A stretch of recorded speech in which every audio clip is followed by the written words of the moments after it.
Imaginez-vous qu'il a pris la mouche. Qui? Eh ben, le mulet. C'est drôle, mais il est un peu susceptible. Votre accueil l'a un peu énervé. Je lui ai pourtant dit qu'ici, c'était la coutume. Hé, tu nous prends pour des bourriques? Non, non, je me suis douté que vous plaisantiez, mais le mulet est délicat et il s'est offensé. Je ne sais pas ce qu'il a, mais il exige des excuses.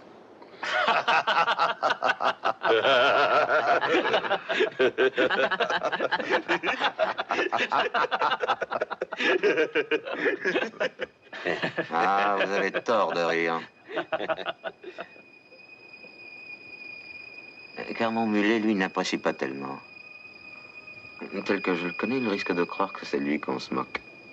Si vous pensez lui faire quelques excuses, vous vous en tirerez seulement avec quelques ruades dans la figure.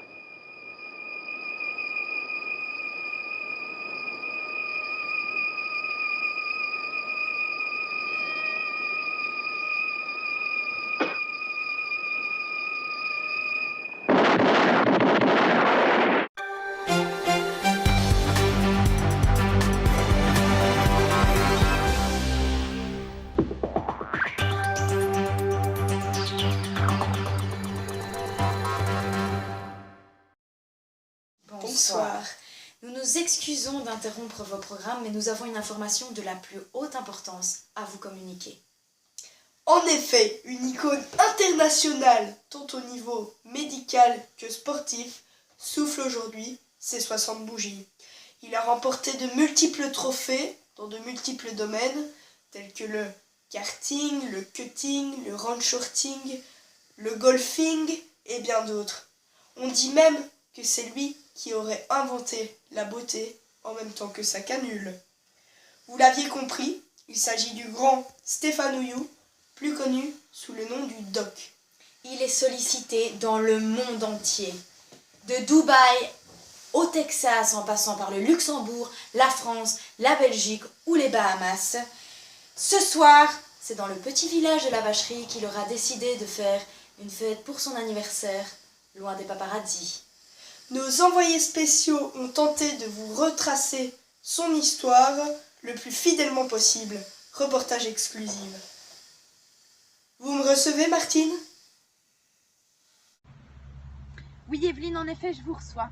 Je suis venue m'installer ici sur un banc du parc Van de Straat, petit parc dans Marche-en-Famenne. Marche-en-Famenne qui est quand même la ville de cœur de Stéphane Houilloux. Il y a passé une grande partie de son enfance, une grande partie de son adolescence, et c'est un endroit où il aime encore venir passer des moments avec ses enfants. Ce banc, c'est le banc où il en a séduit plus d'une.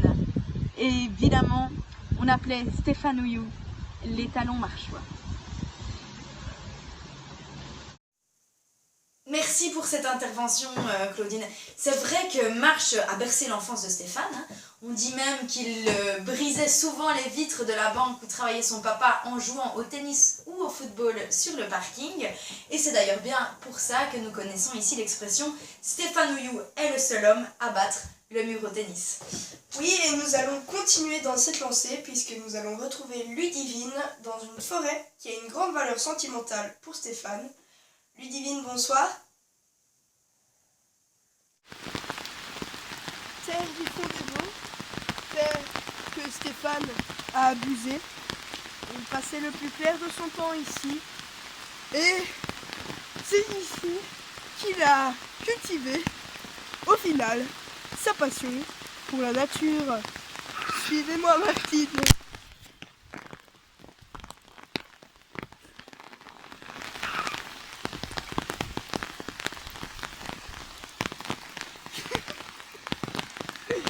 Ces arbres, il les connaît mieux que tous.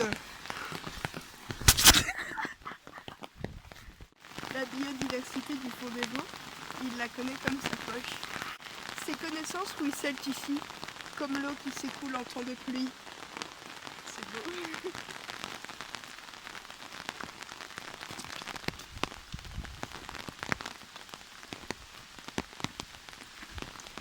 La légende raconte qu'il venait beaucoup ici pêcher à sa jeune époque avec des amis.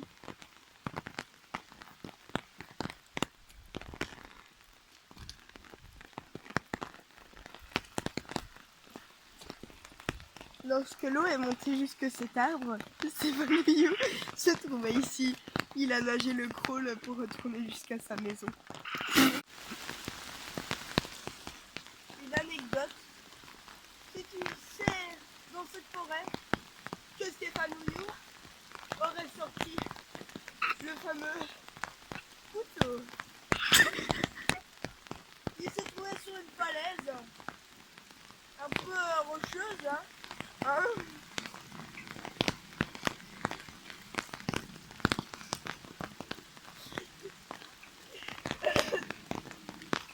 une falaise donc rocheuse, on voit de la verdure, de la roche. Il était parti faire une partie de pêche, seul, dans la nature. Seul, dans la nature.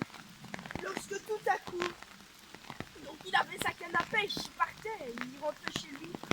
Il rentrait bredouille, hein, comme souvent dans le milieu, hein, on n'attrape pas toujours des poissons. Et donc il rentrait et il n'a pas vu la falaise, il a trébuché sur une branche d'arbre de ce type-là, hein,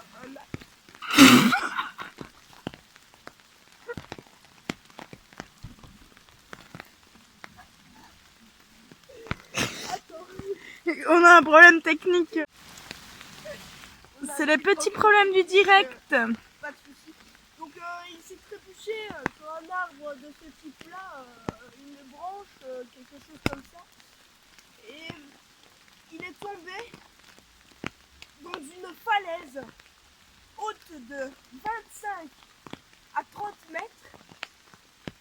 Et cet homme, au réflexe de feu, a au final sorti le couteau qui lui servait à évider les truites et à couper les champignons. Il a fait en quelque sorte un mouvement comme cela et il a planté le couteau dans la roche, à même la roche,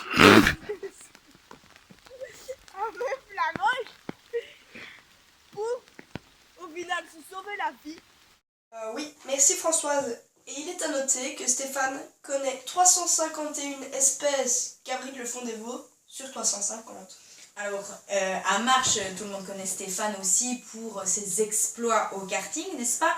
Il a raflé les prix dans les années 80, il a battu des records qui n'ont pas encore été rebattus à ce jour. Oui, oui, et d'ailleurs ça tombe bien puisqu'on me dit à l'oreillette que Joséphine se trouve sur le lieu où Stéphane faisait fumer l'asphalte en compagnie de son grand ami et associé Serge. Madeleine, vous me recevez?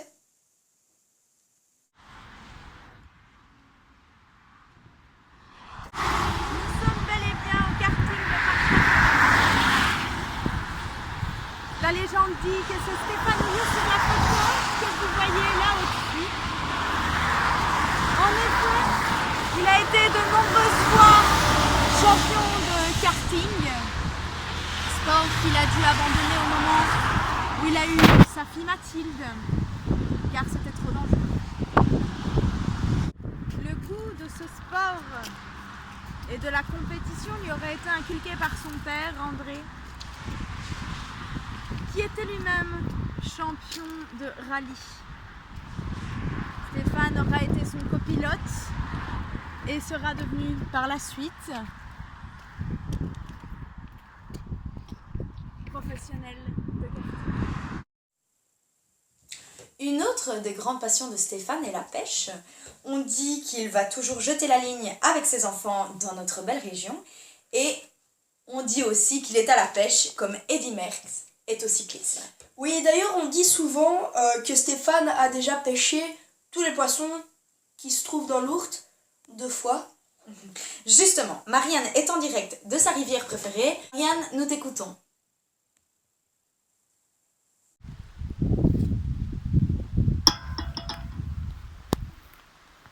La roche glisse. Nous prenons des risques incalculables au quotidien pour vous fournir de l'information juste et croustillante.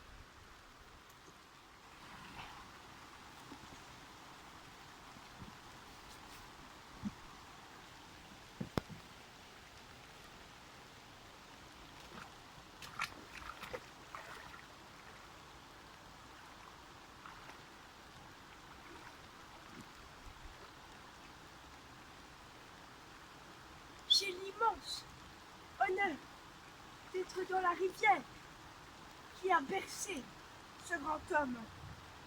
Il venait jeter la ligne, quelquefois ici, quelquefois là-bas.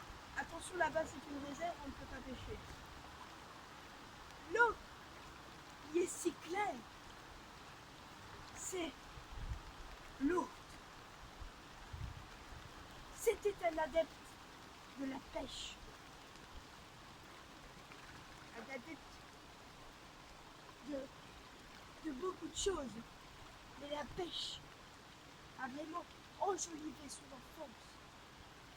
Alors, je vais raconter une petite histoire.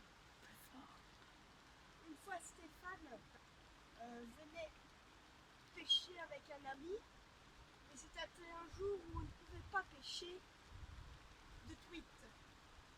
Et ils ont pêché de la truite toute l'après-midi.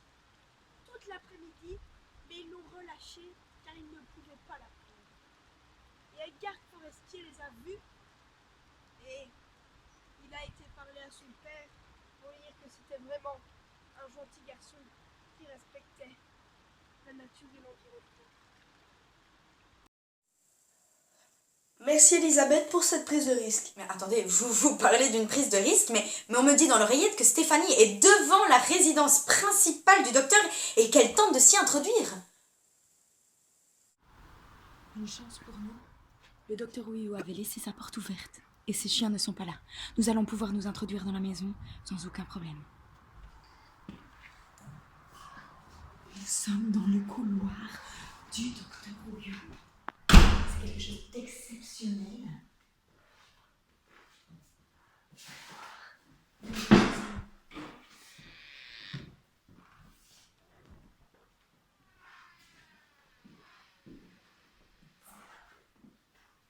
Choisi avec tellement de goût.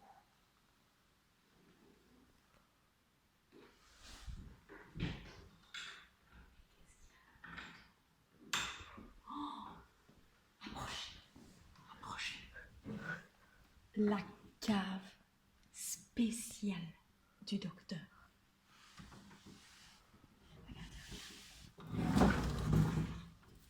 Ce sont des bouteilles d'une valeur. Certaines bouteilles lui ont peut-être été offertes par le roi d'Abu Dhabi lui-même.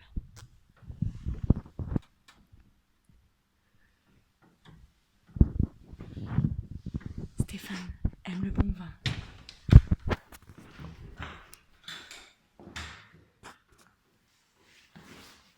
Suivez-moi, nous allons aller dans le garage.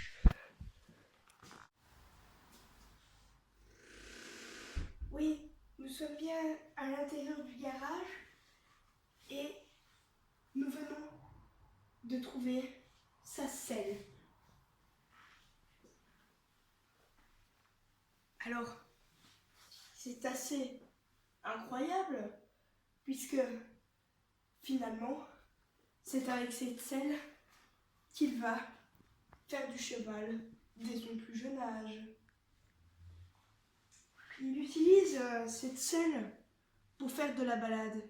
Et non, ce n'est pas sa seule discipline, puisqu'il pratique également le cutting et le run shorting, deux disciplines peu connues à ce jour. Ces disciplines, Stéphane Ouillou les connaît depuis seulement 2 ans. Il est champion de France dans sa catégorie. Et oui, cette selle est un objet de collection qui a une valeur inestimable. On se retrouve en haut pour les autres objets. C'est quand même incroyable, cet homme il rate tous les prix. Merci Lorraine, nous sommes en direct. Je ne réalise toujours pas, nous venons quand même de rentrer dans l'histoire en nous incrustant dans cette villa. Attendez, d'ailleurs Marthe vient de trouver un objet. Marthe, vous me recevez ? Stéphanie, nous venons de trouver un objet incroyable. Le club de golf de Stéphane Ouillou, avec lequel il a gagné plusieurs championnats. Il partait tôt le matin avec son fils, gagner tous les championnats de la région. Ça faisait seulement 6 mois qu'il avait commencé le golf. Incroyable mais vrai, ce club de golf vaut aujourd'hui des millions d'euros. Bah oui, comme on dit par chez nous, Stéphane est le seul homme à finir ses 18 trous en 17 coups. Ah bah, nous sommes en direct. Allô, Géraldine? Est-ce que vous nous recevez? Pardon. Le fait est que j'ai trouvé un mouchoir ayant appartenu Ok. à Stéphane. D'accord. Eh bien, sur ces bonnes paroles, nous clôturons notre Flash Info pour continuer avec une enquête exclusive par Clotilde Delvaux. Bonne soirée. Bonne soirée.